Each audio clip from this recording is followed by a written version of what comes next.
La Lanterna, a spotlight in Italian football, is a podcast that dives into the beautiful game seen from the eyes of two fans from the oldest team in Italy's point of view. My name is Fabrizio Cardone, Canadian and Genovese, together with my friend Matt Killen, an American-born and Genoa fan. Every week, we'll tell you all you need to know about the only team you need to know about, Genoa CFC. Plus, we'll have guests and provide updates from around the magical world of Italian football.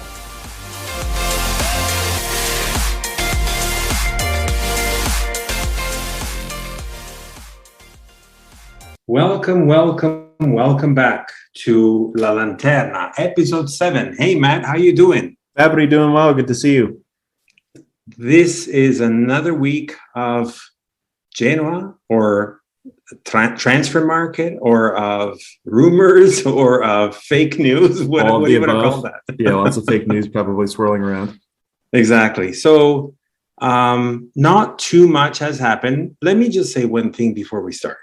First of all, we were used to Preziosi. He was the first one to be the one so fancy and so happy about the fact of spreading rumors. Now we're in a totally different, mind you, parenthesis, I love this. The fact of no news is coming out unless you see a player more or less has booked a plane ticket or something, and they're like in the Baluard, which is in the old port where you've been, right? Yep. So there's the clinic where they do all the blood work and they do all the testing, the medical tests, right? Yep. So until it gets to that level, nobody knows anything. So these are rumors, maybe some true, maybe not. With Preziosi, 80% was all fake, 20% was all real, but nothing came out ever, except that Milito thing at the last minute. Everything was always super secret. Mm-hmm. So the question is, why are we listening to these rumors? And mind you, why am I starting this, right? You're going to ask me.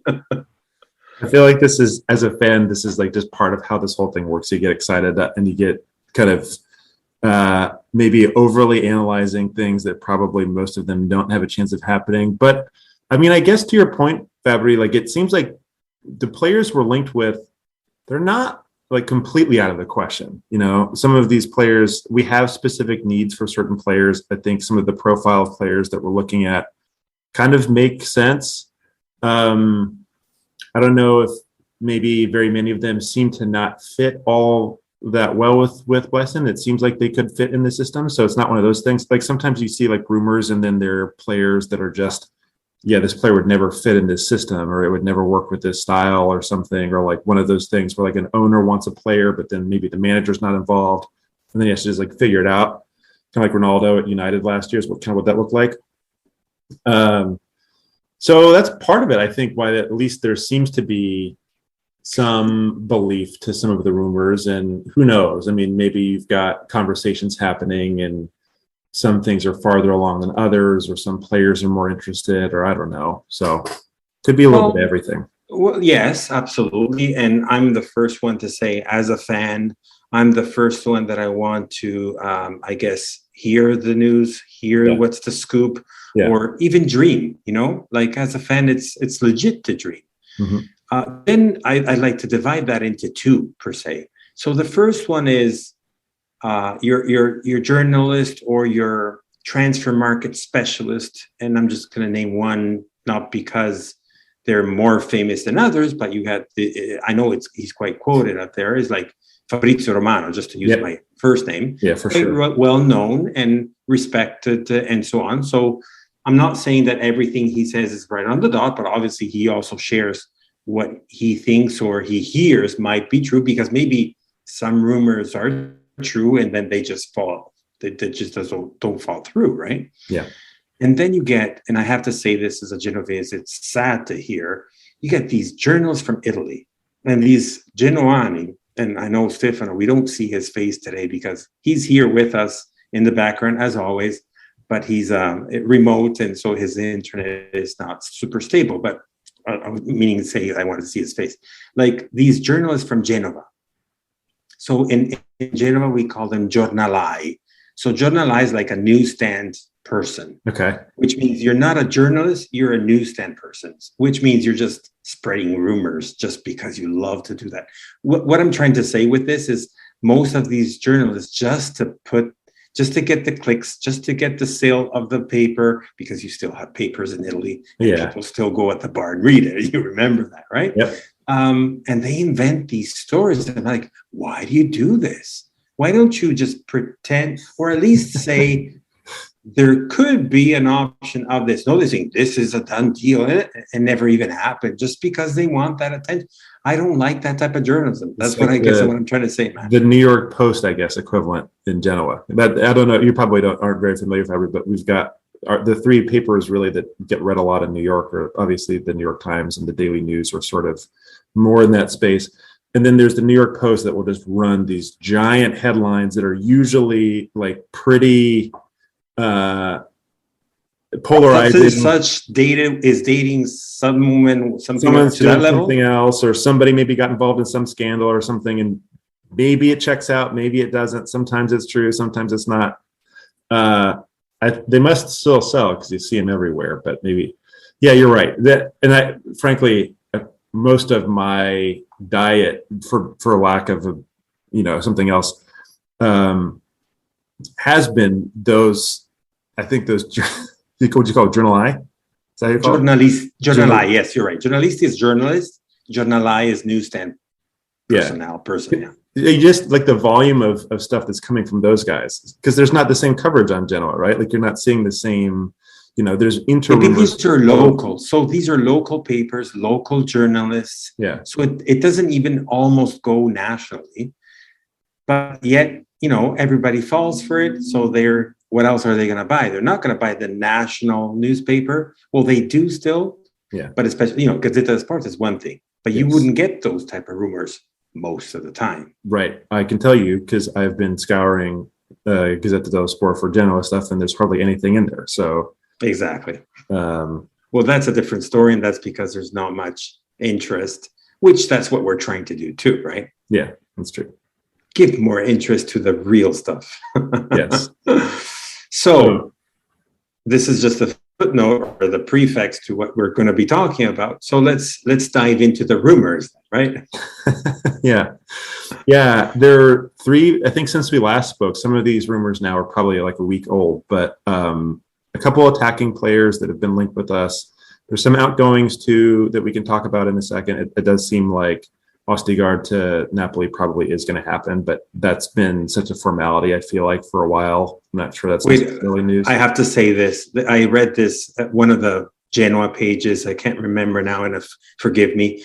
But it was funny because they were talking about Ostigard again and said, what is this? The 19th trial of Napoli again to get Ostigard, just to say basically, and they're trying, and then they reject it. And they're trying, this is the 19th time. Like, really? Are they really going to get him? Just make the bid. Just go for the value. Like, come on. It's not, I don't even think we're asking that much for him, too. But anyway, so three players we're linked with. They're kind of all different. I don't know what you think, Fabry, but the players, Massimo Coda, who played for Lecce last season, I think it's a little bit interesting, actually. They don't want to keep him around, but maybe he's really more of a perennial Serie B player. He's interesting because he led Serie B in goal scoring last season. So obviously, anyone that watched Genoa play last season, the biggest problem we had, we couldn't score goals. So there's a really nice fit there. Have you heard anything more about this? Does it seem like the player's interested? I feel like if I were him, I'd want to be in Serie A. Well, okay. The rumors I heard were essentially the fact of, yes, he would prefer Genoa on top of others. Yeah. Why would he do that? I don't know. But nevertheless, I mean, I'm not saying that as a negative thing. Right. I don't know why that rumor would make sense other than the fact of exposure, perhaps. I mean, he's in his tail end of his career too. He's not That's true. super young, using our usual joke that we've been doing for the last couple of episodes. But I mean, at least for a striker, I can't now remember his specific age, but 33. Yeah. So yeah, for a forward, it's a little bit on the old side. However, quoting Spores, he did say that he is going to be balancing both, older, experienced people and young talent in order to bring them up and whatnot. So perhaps Coda could be the potential striker, as you said, like the double digit and being the top scorer for Serie B for at least a few times, anyways, last year, anyways, and with a youth talent, including Yeboah, because that's another one that I want to still say that I think he's still going to be staying with us. So yeah, essentially, that's still another quote unquote purchase, right? Yeah, I'm in the Yeboah camp for sure of him sticking around. And Kona is kind of, he reminds me a little bit of this player for Sheffield United in England. This guy named Billy Sharp used to play for them for a really long period of time. So Sheffield United had not been, they were kind of the opposite situation of us. They had not been in the first division for quite some time. But this player, Billy Sharp, had played with them pretty much his whole career, was in his 30s, was the leading scorer in the championship, the English second division, a few times. But he ended up going up with them, and he played a role. I'm not sure if we're going to see Coda deployed this way or not, but it was almost more of like a substitute and an impact player, and he could kind of just get goals. He just had this instinct for scoring goals. And even though he was older and maybe you think his career's over with, he still had that kind of experience to provide to the team. And that's something that I have to imagine is what Blessing and Spores like about Coda, and could see him play. Maybe he's the starting guy every time. Maybe he's more coming off the bench, but either way, you've got that option, and that's really valuable. Absolutely. So the next one in line we have is Juric. Yes. So apparently Salernitana is not going to renew his contract, or the player doesn't want to renew it. I don't really know what's happening behind the scenes. Yeah. But he's another potential. What do you think about Juric? Juric, I mean, I like him. I mean, he's also an older player, of course. He's a different profile, I think, than Coda. He's a bigger player, kind of one of the send it in to the box and see what he can do. He could score some headed goals. Obviously, he had that goal against us at the beginning of the season. I think that might have been, was that Baldini's last game, actually? The 1-0 loss? I think so. So, I mean, I always thought that he provided a little bit of something different for Salernitana. I mean, neither of these players necessarily are players that are going to like build the ball up necessarily or drop this super deep or anything like that. But having a target man like Juric is interesting. I wouldn't want to probably pay too much for him, but obviously he could be useful. And if we're expecting what Serie B is going to be with a really physical kind of style of play, having a guy like that can pretty much like neutralize a really aggressive center back and just have him sit over top.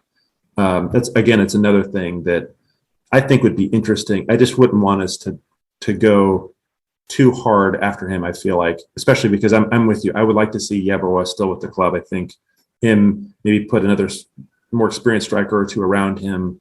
But it's interesting. I mean, I wouldn't be upset to see him as a Genoa player. I mean, to Spurs' comment when he said about the fact of, putting in experienced players, that's the only reason why I'm keeping eyes open and doors open to these, entertaining these type of scenarios. But we only know Spurs for the last 6 months. Right. So it's not necessary that we've known him for years now. Yep. But in the first 6 months, he showed something different than these two players. Yeah, I think so. It doesn't seem like immediately his target. Yeah, it wouldn't seem as much to be like directly what they're trying to do. I don't know. I mean, I could kind of see Coda a little bit more. I wouldn't say Coda necessarily is like a Destro, like exactly type of player. I think they're probably a little bit different, but he kind of reminds you of him a little bit. That's true. Like maybe more prolific, if I may say, at least in years. Yeah, right. Yeah, sure. Yeah, he more clinical in front of goal and less moody. yeah. Both of those things are true. I mean, I think that I'm not sure we're going to have a proper number 9, and I guess that's why you would maybe question these two a little bit, because I think they do fall in that category more directly. Like they're true like out and out striker type players. I could see a world where we line up and we get service from the wings and also from like an attacking mid, and it still works. So I could see it happening that way, but you're right. But Matt, that's what we said. I think it was a couple of episodes ago. Yeah. The question is, what model, what type of formation are we going to go through? I strongly hope, in a way, that we're not going to go with that 4-3-1-2, or no, sorry, it was 4-3-2-1. Yeah. I don't want to see. I mean, it's my preference. Obviously, I'm hoping it's again my gut saying that was the only reason, because the reason behind of that is only because of the players that we had. Yeah. And that was the only way to do something. I mean, I'm curious too. I also think we probably won't. I mean, that lineup could be interesting if we have a bunch of really creative midfielders, but we didn't, right? Like we just kind of had this approach, and it seemed like we wanted to have a shape that was consistent, and maybe that's why that's what we did. So we didn't get too spread out, attacking and defending. You kind of have this thing. So before we go to the midfield, last one, Cutrone. Yeah. I don't know how I feel about Cutrone. I know it's a mixed feelings there, because the guy had potential. Yes, had. Yeah. Now, did he have potential based on the fact of he just didn't find the right coach, the right environment, the right team, the right something? Or it's like the typical youth player with potential that just did not happen? Yeah. I mean, it's sort of surprising to see where his career has gone so far. I mean, he's still really young. He's only 24. He made the move, of course, to Wolves from Fiorentina. I guess that was only a year ago, actually. I can't believe that happened so quickly. And he's bounced around all over the place since then. Played for Valencia for a little bit, back to Wolves, and Empoli. Actually, let me say one thing. If we do get him, I want to hope he's going to follow the same career Mr. Borriello did. Okay, I like it. That would be sweet. So someone that had potential, it's not super exposing, etc., then comes to Genoa and magically just explodes. So I don't know. That could happen. It's possible. I mean, you need the player to be in the right environment, and that's the one thing. I mean, he's played with so many different sides in the last 2 years by itself, and I think we all acknowledge that he's a talented player. Again, is he or was he? Well, I mean, I think that he still has that talent. He wasn't very good for Empoli last season. Let's just say that out loud. Like, he wasn't really a very good player for them. But there were reasons, I think, that he had promise, and it wasn't just because of how he played for the Milan under-19 team. I think that actually he did look like a player that could do something and had some skills that were demonstrated at a young age. Is the Blessin model the right environment for him? I'm not sure. This player, for me, is another player. If we signed him, I would be optimistic. I think that if we're paying €5 million for him or something, I would be really upset. I don't think that we should be spending that type of money on him, because I don't think even him sticking around after a season or two is a guarantee, or being useful after that period of time. But if we're able to make, I'm not sure his contract situation, if it's a free transfer type of a thing or what it would look like, but I would take a gamble on him. I just wouldn't go very hard on it. I think a really low kind of value transfer fee or a free transfer, if that's possible. And then you throw him into the mix with a bunch of younger players. But I mean, this is a far cry from the service he would have had in Milan, even in the 2017, sort of shitty years that Milan were having. So, and even probably less than what he had in Empoli last year. So it's a big risk, I think, but is it interesting? Yeah, I mean, I think I'd be curious about it. I just don't want to see us stretching ourselves too far. Yeah, the name seems more like of a Preziosi gamble rather than a sports gamble. Seem like that. Yeah, that's just my take. It's a sexy name. Yeah, it's it'll turn some heads, but like when you think about like the project, it doesn't feel directly like that. It doesn't seem it fits Spore's mentality or Spore's, approach or whatnot. Mind you, that does not mean that his numbers, because all about algorithms and whatnot, that it doesn't necessarily fit that model, right? Right, totally. So going back to midfield, not too much news there, other than the fact of the player that we talked about last week. Badell has some stories there. What do you say? Yeah, so the rumor is that Badell's head's kind of being turned a little bit by Werder Bremen in the Bundesliga. So newly promoted back up to the Bundesliga, of course, pretty famous German team. I don't know exactly how to read the rumors, but I have to assume that they're probably true, that there's interest between the player and the club. I feel like his type of position tends to do really well in Germany too, just like that really solid, like number 6 style role, good defensively, but also good kind of with his distribution. And I would imagine, I'm not sure exactly Braven's ownership makeup today, but I would think they're probably more likely to give him more money than we would be. So I don't know. I mean, obviously we don't want to see Badell leave. If he does leave, he was reborn under Blessin, right? Yeah, I mean, really, it's true. Like he didn't look as. I didn't feel like he was as compelling of a player under Ballardini at all, really. But you started to see that with Blessin, and not just obviously he had that famous goal towards the end of the season, but it wasn't just that. He was really a meaningful player for us during that period of time. I think. So the rumor with Ilsanker, obviously that's a direct kind of replacement in that position. And I think we would be a little bit thin in defensive midfield, even with, maybe we're looking at having Frendrup play there, and of course also Storaro. But we would need, I think, probably at least a few more. And this kind of goes back to your formation point. If we're playing more of a 4-3-3, having 3 central midfielders in that mix, probably going to need a few more at least for reserve, even if we're not maybe expecting to have a incredibly deep run in some of the other cup tournaments or anything like that. So would be a bummer, but I would understand it. And we just hope we get a decent feedback for him. Of course. I don't think there is too much any other major names out there.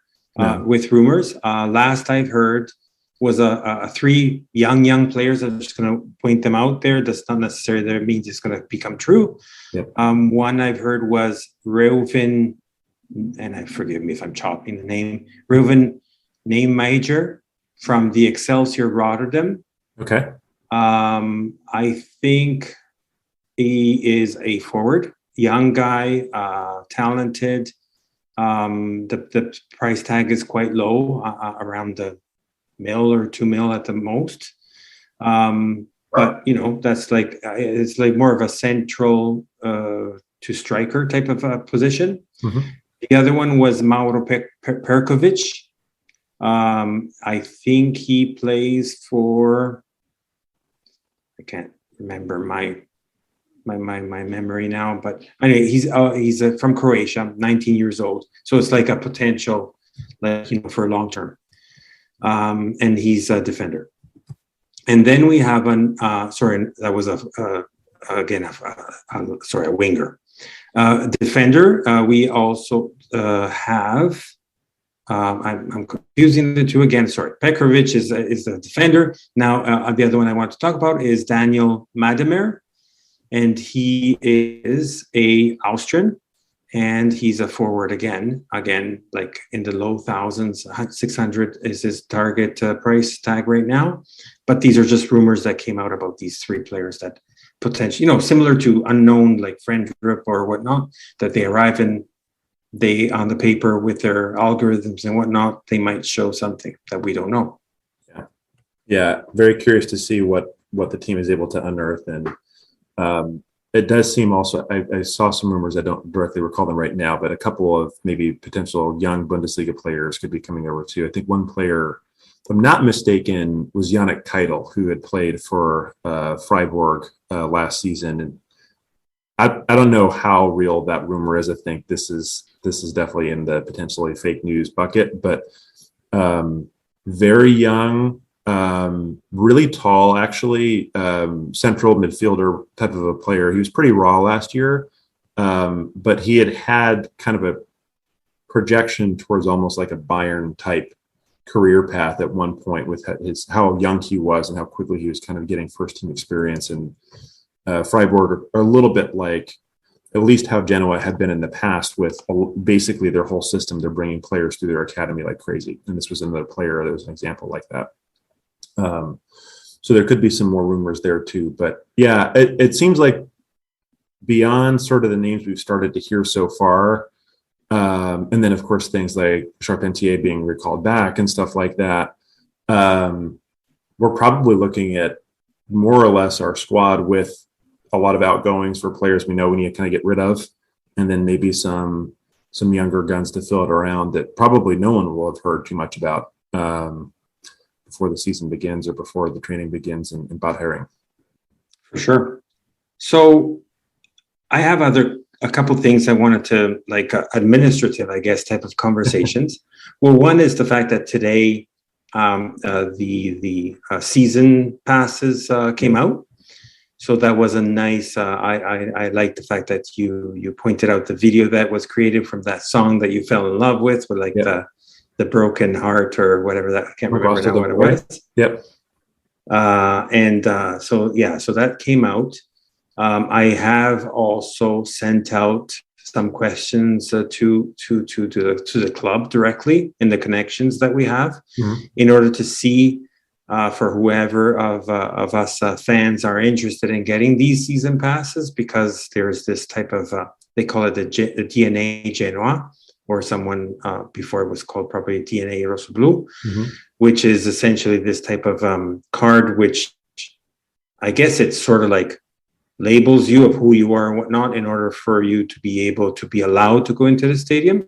And the question out there that I put out there was the fact of, okay, for us that are living abroad, how do we do that? Right. Because we can't, essentially. So I don't know. Stay tuned and I'll give you some info more about that. Cool. The other thing is that tomorrow Lega Serie B is meeting. They're going to be talking about few hot topics. A couple of things that are quite interesting are talking. I don't know if there is going to be any change, but they're going to be talking about the playoffs and the playouts, if they're going to keep the same model or whatnot. So interesting. Stay tuned also about that too. And another very hot topic was, if you know this very well, whoever's listening to us might know that too. Serie B had announced a while back that they would be playing during the FIFA World Cup. However, FIFA came back and said they did not want that. So they're going to have to either have a break or play in slots that the World Cup is not playing. Wow. This is a very big slap to Serie B, in my opinion. Yeah. Options are, as I just said, the first one is essentially either have the break like Serie A, similarly, have some midweek games to recoup those games that are not played, and or diminish the 2 week and a half, I guess it was, after Christmas break, because they're going to play up until Boxing Day, which is 26th of December, and then a break throughout to the mid-January, essentially. Yeah. So this is what's up in the air right now. So we were all thinking, oh, wait, there's a World Cup, but at the same time, Genoa is going to play, or whoever else is rooting for any Serie B team. But no, no. I mean, I'm not saying it's a categorically no, right? But there's a possibility that it might not happen. Wow, I'm actually a little bit upset. I was looking forward to supplementing some of the boring World Cup matches with whatever's going on in Serie B that week, and of course Genoa playing. Oh, come on! I know we don't have Italy there. I know you're not Italian per se, but I have Canada. You have the United States. Oh, yeah. Look, well entertained. I'll be all about the World Cup, but you know how it is. There are a couple of games that you tune in, and all of a sudden one of the teams is just sitting back for 90 minutes. It's like, oh my God, all right, especially some of those group stage games that sort of don't have a whole lot of True. But yeah, I don't know. That's really interesting. I didn't know that about Serie B. I'm really curious to find out which direction they end up going down. The one where they're playing not in the World Cup slots seems like super perilous.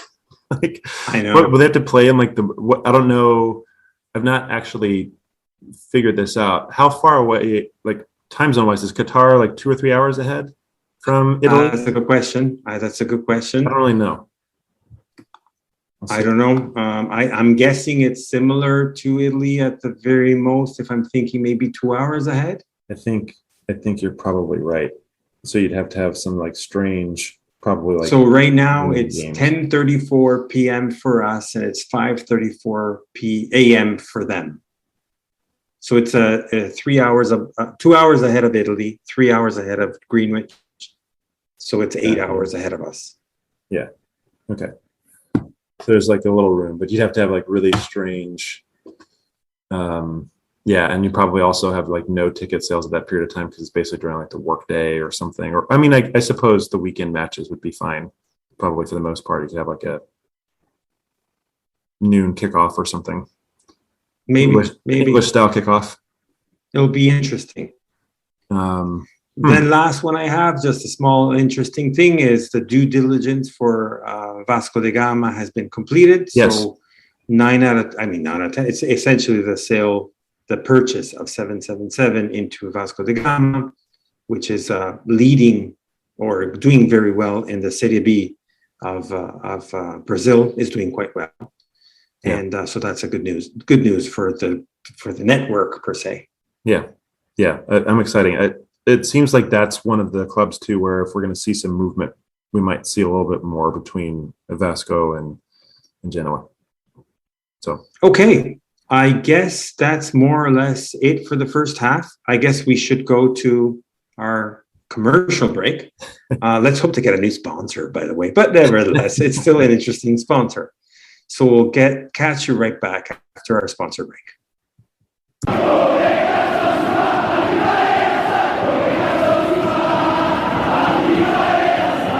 My name is Fabrizio Cardone, and I approve this message. Welcome back, and thank you for waiting patiently after this small commercial break. And we have a special guest with us. I've met him now, let me think. Let's don't say how many years ago, but not too many anyways. I'll let him introduce himself. So Robert, welcome to our podcast. Thank you guys for having me. Yes, Robert Stillo from Mississauga, proudly Canadian, and like D squared, born in Canada, but made in Italy, and perfected my craft over there, and was lucky enough to spend 8 great years at Genoa, and Wait a minute, Robert, did you say you're a player? Is that what you just said? Player, yes. On the field, but goalkeeper, yeah. Goalkeeper. No, I'm joking. I meant like to say, like, we didn't say that you were a soccer player, but yes, you were right. Like you played in my past life, yes. In my past life. In your past life. So go on. Sorry for interruption. No problem. But I was there for 8 years. Did Genoa, Parma, Perugia, and part of the Canadian national team, and now I'm happily retired and on the other side of the white line. So coaching and growing my business there, and working, growing my goalkeeper academy, Evolution Goalkeeping, trying to help the next generation of Canadian goalkeepers. And how's that going? Like, how do you like it now from the other side of the white line, how you mentioned it? You know what? It's very rewarding. Before it was all personal, but to now see, I have 3 or 4 kids who have gone pro in the last couple of years, and just to see what it means to them and their family, it's a completely different sensation, being able to give back to the game that gave me so much. So I'm really, really loving it, and training the kids keeps me young, even though I'm still pretty young, but I just love still being able to be on the field and like I said, help this next generation come forward. Did you have any questions, Matt? I mean, I've got a ton. Look, as a as a fan and talking with a guy that played at Genoa, I mean, it must have been a crazy experience. Like, what was it like playing in front of the Grandinata, or even just having that exposure to the stadium and being on the pitch in the Ferraris with the crazy fans there? Had to be like just a complete blood rush every time you're on the pitch. Oh my gosh. Yeah. I mean, my first call up to the first team, we actually played Lazio at the Stadio Olimpico. So that was pretty cool being on the field there. And I can say it now. I was a huge Roma fan. I still am. Obviously, I love Genoa, but I mean, I'm a huge Totti fan, so I always love Roma. So that meant a lot to me to go there. But my first game at the Ferraris under the Gradinata Nord, and the way that it used to work was because I would be third goalkeeper for some games. I would get to go and do shooting with the team. So to hear the kind of the oohs and the ahs, it was just like not turn around, and I mean, you just look straight up, and it's just a wall of people. And God, amazing memories, amazing fan base, such loyal and hardcore fans, and I definitely miss it. That's for sure. I definitely do. Yeah, you can imagine. I mean, being part of that whole thing, and then being in Genoa, being a Genoa player in Genoa, the whole experience must have been that's one of those things probably you always remember. Oh yeah, incredible. And it was fun because I got to kind of come through I came through the youth ranks. So, it was nice when we weren't as popular. And I mean, I lived with a very famous Genoa goalkeeper who's at Juventus now, Mattia Perin. Oh yeah. Yeah. So to kind of go through the youth ranks with him and then break into the first team kind of at the same time. And again, go from eating at the restaurants and fooling around and just being kids to, now being recognized and autographs and pictures. It was just like so surreal. And I mean, at the end of the day, I'm a Canadian soccer player. So, I left TFC, didn't even exist yet. So I had no idea, I had no idea what I was kind of walking into. So I didn't really have anyone to guide me. And my dad played pro volleyball, but it was very, very different experience on a much smaller scale. So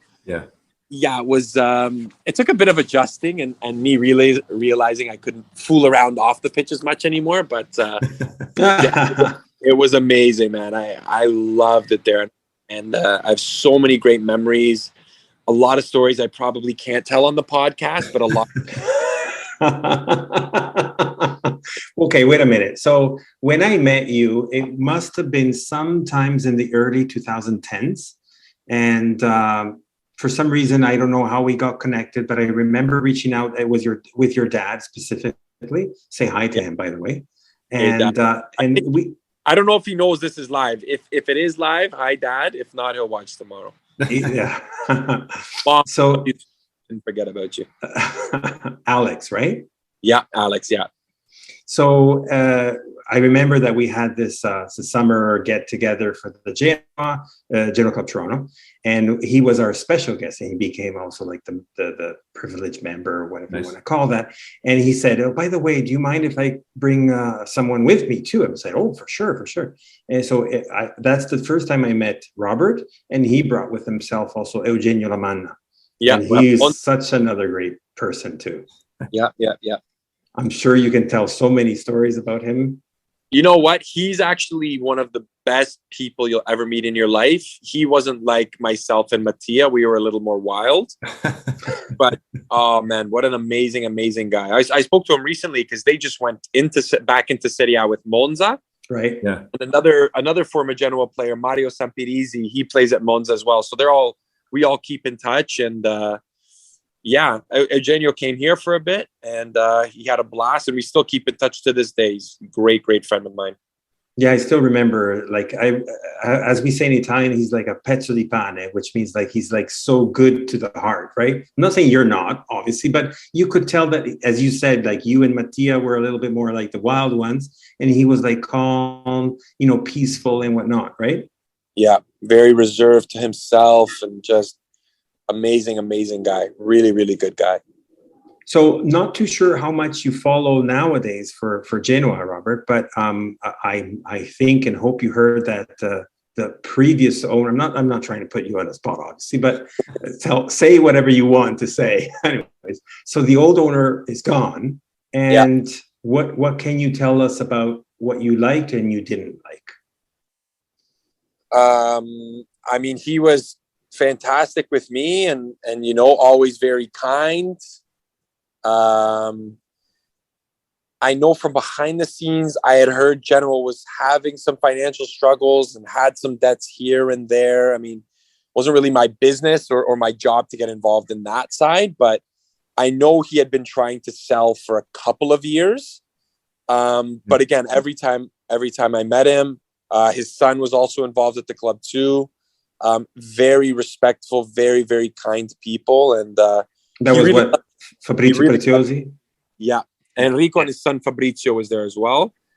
And just really, really good people. And I know they really cared about Genoa. I mean, whether the fans can return that sentiment, I don't know. But I mean, he was always a really, really kind man with myself and the other players. So I have nothing but good things to say about him. And I always respected him for sure.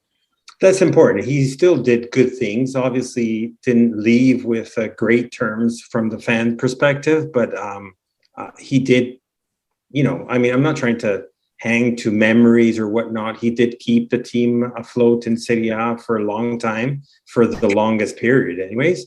We did see great moments from the Milito days and whatnot. So, I mean, good and bad always happen, I guess, with everything. No, of course. And I was lucky enough to be a part of those days and see that. But again, Genoa is kind of like a feeder club, right? They're going to have a player like Diego or Thiago Motta who are going to be fantastic for a year, and then they're going to lose them, and Juve and Inter and Milan, they can hold on to these guys for 3-4 years, whereas Genoa has to rebuild a new team every single season. From every year that I was there, we were getting 6, 7, 8 new players every year. And that's difficult for a coach and the president to manage, finding these players. You got 3 weeks to a month in preseason to have them gel, learn a system, and, hopefully go and play. So again, I don't want to say they're at a disadvantage, but it's definitely harder being that mid to lower table club where as soon as you do get a top player, even someone like, Piontek, who left halfway through the season, he was scoring at goals and then he gets sold. Yeah. Yes. I mean? And so since then, actually, we never seen anything better, like season wise too, right? I know. I don't know if that's the one that hurt the most or whatnot, but definitely that. So what was that like as a player, Robert, too? Because I feel like I'm sure you bond with guys, even if it's a season or so, and then there's turnover and you got to kind of start all over again. Was it frustrating? Like, how did you kind of adapt to that environment where everything's were changing kind of pretty regularly? I mean, for me, it was good because I was there so long. So I never dealt with that, but I mean, I became really good friends with Miguel Veloso, who was there for a couple of years, Eduardo, the goalie, who was there just for a year. And it's great. You meet these guys and you're training with them every day. So you become super, super close. And then, they're gone and you keep in touch and you text, but it's always easier to become closer to people who, number one, are living the same situation as you are, because if the club is doing poorly, you guys are all going through a really rough patch together. You're going into retiro, which means you're away from your friends and your family. You're in a hotel kind of isolated from everyone, the fans, just getting away from it. So you're all struggling together. When you're winning, when Milito's days and Thiago's days when we're qualifying for Europa League, like, that's obviously fantastic. The whole city's behind you. And, when it's good, it's really good. And when it's bad, it's really bad. That's the only way I can put it. There's no real in between, but would you say that's more of a Genova model, or that would happen anywhere? It's tough because, again, when you look at a team like an Udinese or, even a Sampdoria, teams like that, Bologna, they get guys, Fiorentina, they get guys who are, really good, doing really well. And then how can you turn down an offer for, 30 to 50 million for a player when you're Genoa or Samp or Bologna or Fiorentina? That's massive money for your club. Yeah. so it's hard to hold on to a guy like that. Whereas Juve can spend 100 million, and if he flops, he flops. They spend another 100 million the next year, and it's peanuts for them. But for the smaller clubs who are struggling to stay alive, it's a big deal, those sales, and they just kind of try and do the best they can after that with what they're left with. It's a hard situation for sure. We were talking about your stay when you were like before you were joining the podcast, and we were trying to figure out who was the main goalie when you joined Genoa, or at least as a third goalie. Was that Frey or who was it? I can't remember now. So originally, when I started going up with the first team, Marco Amelia was there. Oh, right. Finally broke the first team. Like Eduardo was there. Scarpi was the backup, and then myself and Mattia would rotate. That's right. And my last year, Frey was there. Sorvas, Donnarumma's brother Antonio was there, and then I was there myself. And that was kind of my last straw in Genoa, because I went from being a backup goalie to fourth string in a matter of a month. And I was on my last year of my contract. I didn't want to re-sign. Of course. So the club kind of, it's called Fuori Rosa. If you don't want to re-sign, they say no problem, but we're going to invest our interest somewhere else. So right. Yeah, it was that last year for Genoa. Again, I had amazing friends, and the goalie coach was just the best guy in the world, Spinelli. He's at Paris Saint-Germain right now, so he's done really well for himself. Wow. But hey, that's where you learn the ropes, right?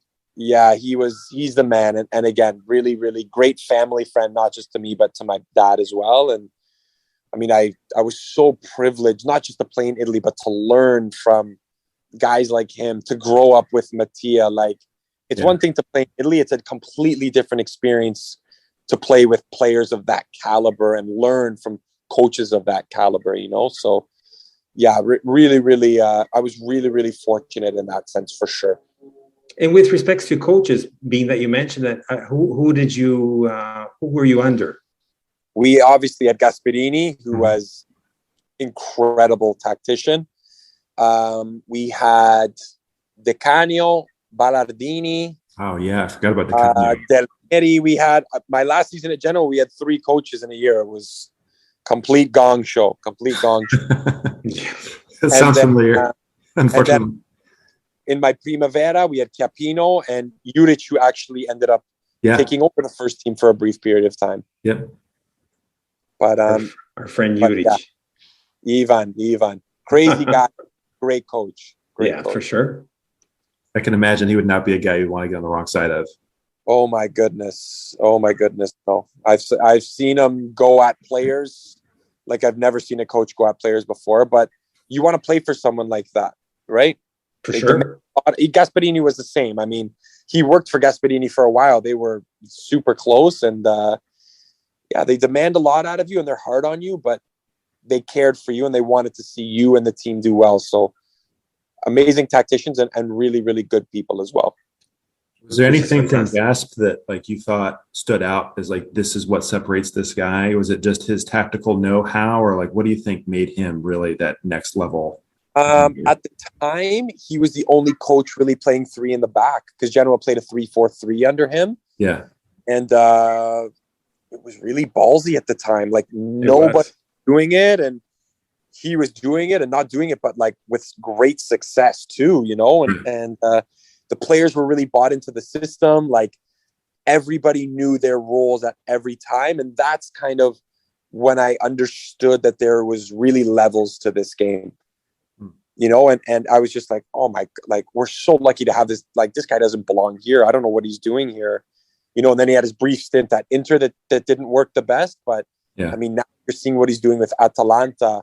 Fantastic. Again, with a quarter of the payroll of the top teams, and they're competing with them, and Champions League, PSG barely beat. Like, it's incredible what he's been able to do. But yeah, his knowledge and his, not only him, but his staff that he has around him, Mr. Tullio, who does the video analysis, just incredible, the things that they're able to see that you wouldn't even think of and break down. So super prepared for sure.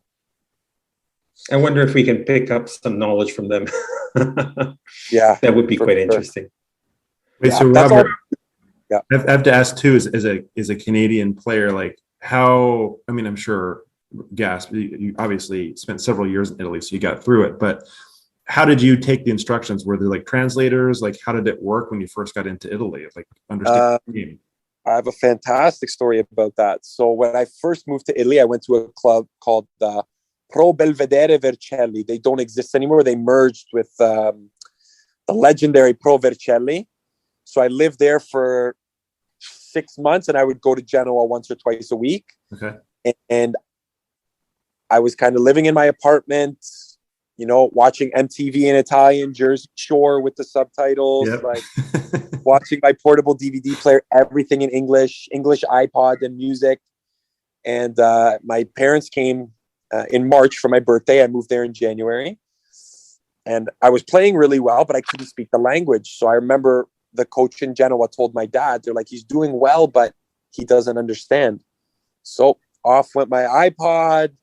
TV was gone, and he said, if you do not learn the language, you're going to come back home. Don't let that be the reason that you don't make it. Wow. So within the next 3 months, I picked up Italian pretty quick, and it's good when you're in a small city like that because there's not a lot of people that speak English either. So you have to learn it. Right? You pick up a phrase here or there, and again, your grammar may not be the best, but the important part is just having people understand you.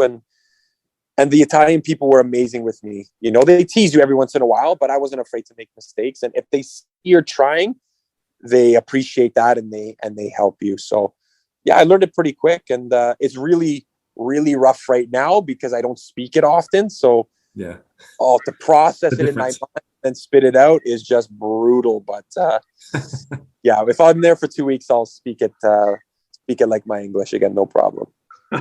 That's funny. I wanted to ask you a few questions from your other experience outside of Genoa. Before we leave Genoa itself, Stefano, which is our director type of thing, he's asking me the question, what happened to Eduardo? He was the best goalie at the World Cup. And then he used the word pipa, meaning like, I don't know how to say it in English, like not doing well. Let's put it very soft that way. You know what? I can't tell you. He showed up in preseason, and everyone said it. I remember Luca Toni came in that summer transfer window as well, and everyone was saying, "Who's the player that's impressed you the most?" And everyone was like, "Man, Eduardo is the real deal." In training, you could not score on this guy. Just amazing, but in the games, for whatever reason, he couldn't put it together. And Italy, unlike the other countries, like in England or, you know, with Spain, they're so critical of their goalkeepers. And any mistake you make, they crucify you here. Where, you know, in England, they're a little more patient, but Italy is so proud of its defenders and goalkeepers that, you know, if they make a mistake, they are going to just kill them. So I don't think he was getting much help from the press either. And again, Genoa was not a top club. So if you are making a mistake, it's amplified by 10. It's not like if Buffon makes a mistake, they're still going to win 4-1, 5-1. Right. You make one mistake and you could lose the game 1-0, and that's it. So I don't know. And again, he's a good friend of mine, and he was so good in training. And it was hard for us too to, you know, sit there and be like, man, like, I don't know what more we can do for this guy to perform. Like, we see this version of him, and then the world sees that version of him. It was so difficult, but yeah. I mean, he still made great money, so I think he's doing just fine. I think he's doing just fine, but yeah, it was hard to see it. And again, there's a lot of players like that who, you know, even in training, maybe it could be the opposite. You're like, man, this guy stinks, and then he goes on the field, and you're like, who the heck is this guy? Right. Where's this all week? And then, you know, but yeah, just some players can't put it together, and others can. That's why there's the Inters and Juves of the world, and that's where, you know, there's different divisions. Some guys can figure it out, and some guys can't. It really is.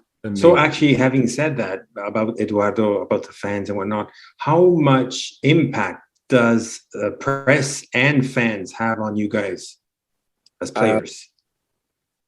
The press, not so much. We can block that out a little bit, but I mean, you guys saw there were a couple situations where the fans came on the field, stopped the game stuff, and asked for the jerseys. Oh, that was brutal. Oh God.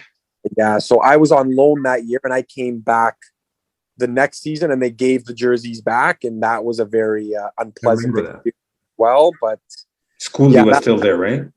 Pardon? Schooley was still there. Am I wrong by saying that? Schooley? Yeah. No. He was. Marco Rossi. He was gone. He was there. Gian Domenico Mesto was there. Marco Jando. Captain. Yeah, big Jando. I loved him, man. Great guy and great player. But he was there. I think he actually cried when they took the jerseys.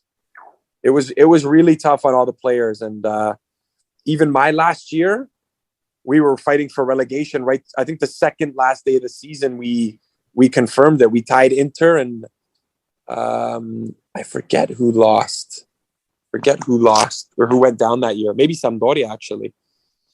Or Palermo went down that year, sorry. And we were fighting with them for the last spot. But came into the change room. You guys need to pick it up. And, I'm just like, this is nuts, man. You go out for dinner. People are like, why are you out? You should be at home resting for the game and practice. Like, it was a very different experience that last year in Genoa. Yeah. Very, very different. It was to Robert's point, when it gets dark, it gets really bad. I remember even going back more in history with Thomas Curavi, which everybody knows about him, right? And he was, I guess, at an autogrill or something, and fans stopped and he was about to order something, and they're like saying, "What are you going to order?" Just to say you're not going to get beer, like that type of approach. It was like sometimes it can get nasty, and that's not right in my opinion. But But you know what? But again, for me, culture-wise, that would never happen here. Nobody's going and bugging Austin Matthews after he loses a game. Right. Like Jovinko, same thing. Jovinko's out walking Yorkdale or Yorkville, win, lose, draw. It doesn't matter, right? Whereas there, it's completely different atmosphere. They live it. That's all these people have, right? So, yeah, that was very, very different experience for me. But again, I consider myself very privileged to even be able to see that side of sport. And it's good when I'm telling my young kids about it who are trying to make that transition into the pros. Yeah. I'm like, it's one thing to say you're ready. It's another thing to live it and be there and, have 5 guys walk up to you at 10 p.m. at night telling you to go to bed. Like, it's scary. I know. Yeah, wow. It's a scary situation, man. It's a very different atmosphere than here. Like, things like that would never happen here. So it's hard for me to tell people, and they're like, yeah, okay, buddy. So after Genoa, you had some experience in Parma, Perugia, and so on. So refresh my memory in what type of cadetteria, like what was that? I think Serie C or Serie B, I can't remember. So I didn't even sign for Parma. My old agent did. So Genoa actually did offer to renew my contract at the end of the season. But my agent said, no, don't re-sign with them. Parma's really interested in you. They're going to give you better money. And then I already have a deal in place to loan you to Perugia. They're a good club. They want to go up. Yada, yada, yada. So I said, oh, amazing. Parma, Buffon, my idol, played there. I knew a couple players on the first team there. And then I come to find out they signed 151 players in the transfer window. Oh, my God. Yeah. So they were getting all free players or players at the end of their contracts. So their goal was to sign these guys, loan them out, and then sell them to try and just make a ton of money. That's crazy. Yeah, but then as you saw, the club struggled financially and ended up going bankrupt. Holy shit. That was what caused that, pretty much. Yeah. Wow. So a lot of the other teams called their bluff, right? And they're like, no, you guys can take them back on loan and get stuck with their salaries. So now good luck trying to pay 150 salaries. Like, it was just... Yeah, so I was, Perugia paid half and Parma paid the other half, and my contract was 7 months late from Parma getting paid. Man, fans were paying for the away bus for the first team to travel. Like, it was wow. So, but yeah, I ended up going to Perugia again. Had an amazing experience there. They're also the Grifones, so it was like at home. But amazing fans at the Renato Curi, and we ended up winning the league, the Super Cup, going into Serie B, winning promotion, and like same thing. That was just a completely different atmosphere. I had gone from relegation battles the year before to, playing to go up into Serie B, and Perugia, very historical club. The fans were incredible. And I was very lucky that year. I didn't play as much as I would have wanted to, but I made a pivotal PK save right near the end of the season that kind of kick-started our run. So after we won promotion, I couldn't go anywhere. Stillo, you're the man. It was amazing. So I got a lot of love. I went from, a lot of hate the year before to a lot of love. And again, I really, really loved my time there. I made lifelong friends at Perugia, and still really big fan of the club as well. So great experience. And then my time ended. I was supposed to go back on loan to Parma. Got word they went bankrupt, and just told my agent, I want out, man. I want out of Italy. Like I want a new experience. And he wanted to keep me there. I wanted to leave, and one thing led to another, and no other agent would talk to me because I was still signed to him.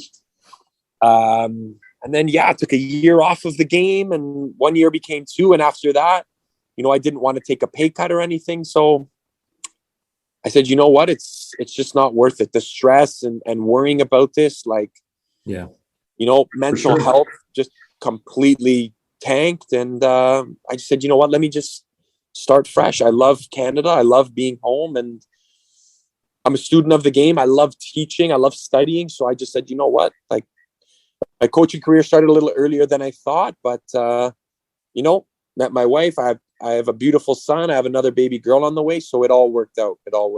It's fantastic. It's like a dream story. If you think about it from our perspective, it would be a dream story for a lot of kids. For sure. And so, sorry, just another question, that being that you talked about agent, lately, a lot of conversations are happening around agents that are ruining soccer per se, or, the fact of taking too much of a high of a cut, or placing the players in the wrong way, or what's your thought around that? I'm not talking about necessarily your agent, but in general.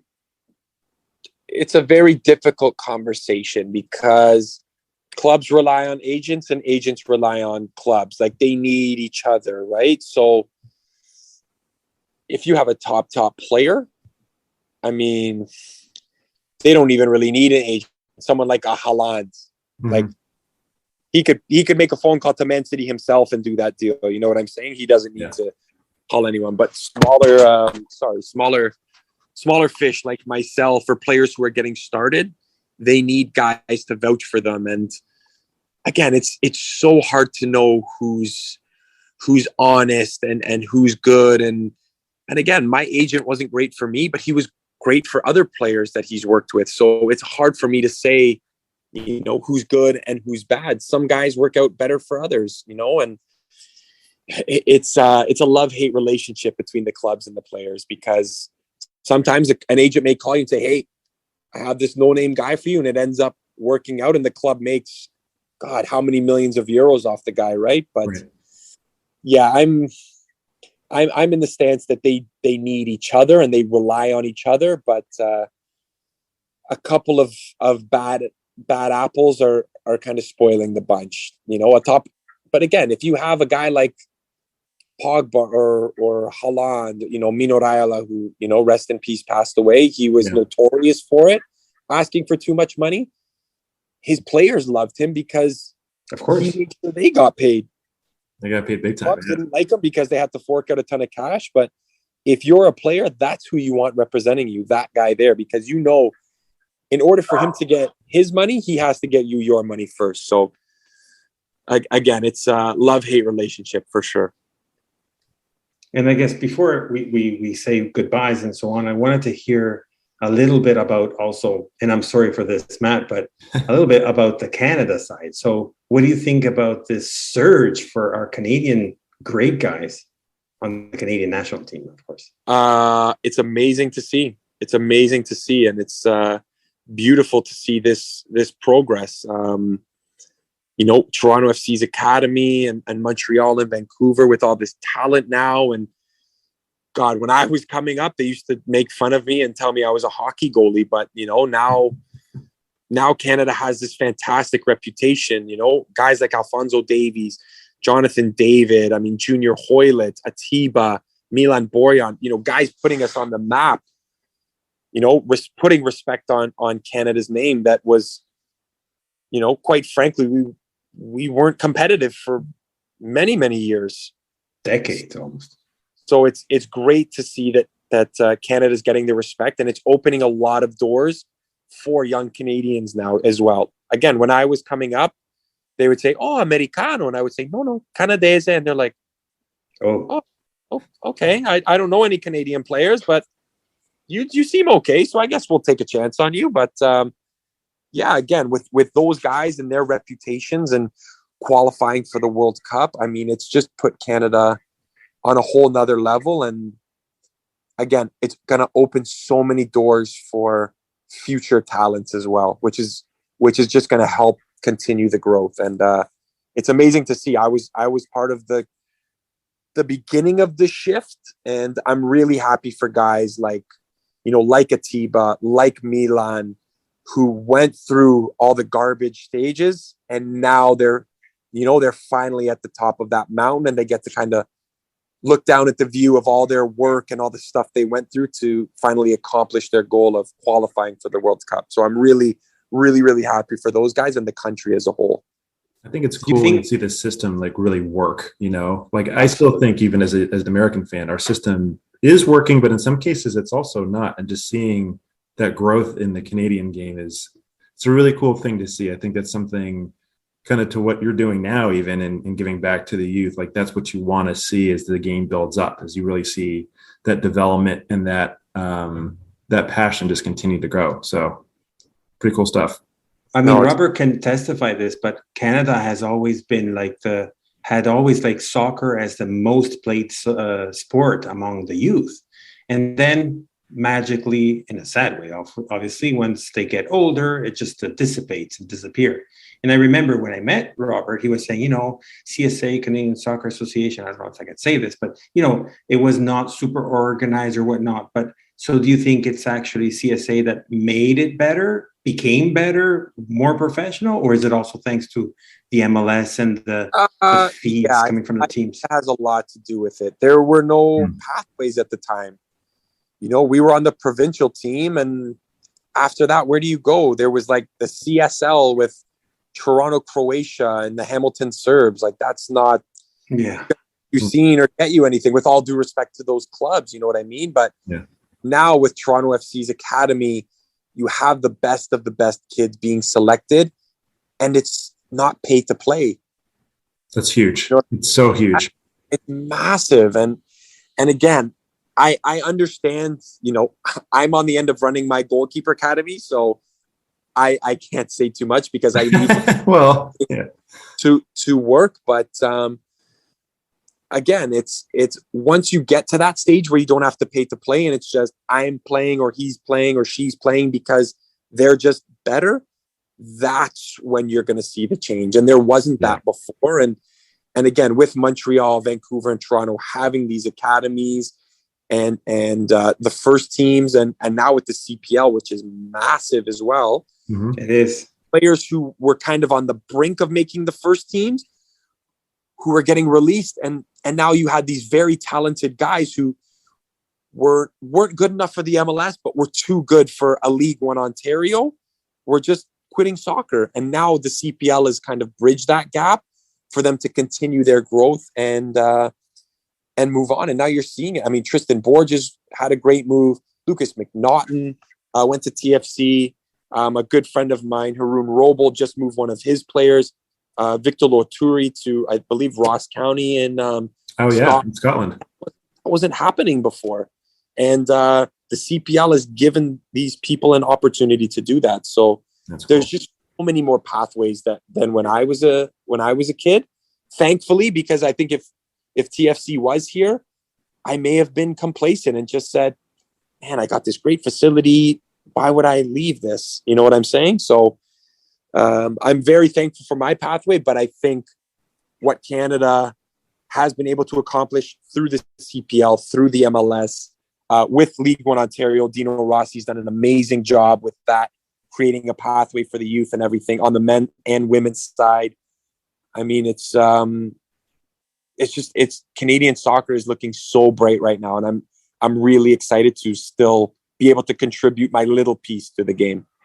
Absolutely. Hey, it all starts from the goalie too, right? Oh, I'd like to think that. Well, thank you very much for joining us, Robert. This was like an amazing voyage from Genoa to different teams that you've been through, and now talking about the Canadian side. I guess before, if there's anything you wanted to add, but what I wanted to also, you mentioned it before, but where can people reach you? I have my business, which is probably the easiest way. So Evolution Goalkeeping on Instagram. I do not have TikTok. I'm a terrible dancer. So Instagram is the best way to find me. Instagram's the best way to find me. And that's where most of my content is. But that's it. That's the best way to reach me. And Facebook I don't use anymore. I think that's a little outdated, but yeah, Instagram and the podcast here. Absolutely. Thank you very much from the bottom of our hearts, Robert. That was fantastic. Hope that we can see you soon eventually. And we'll have to come and see you train, essentially. Oh, I'll get you to throw the gloves on. You may as well participate. There you go. Yeah, you gotta get behind the net. Yeah, we'll get the video going. We'll have a good laugh. But no, such a pleasure to talk with you as always. You guys were always good to me when I was a player, and I'm really thankful that our relationship has continued even now. And hopefully some brighter days for our Grifone are ahead. We can only hope. Absolutely. So thank you again. Thank you for everyone for listening to us, and we'll see you next week. And as usual, Forza Grifone. Forza Grifone.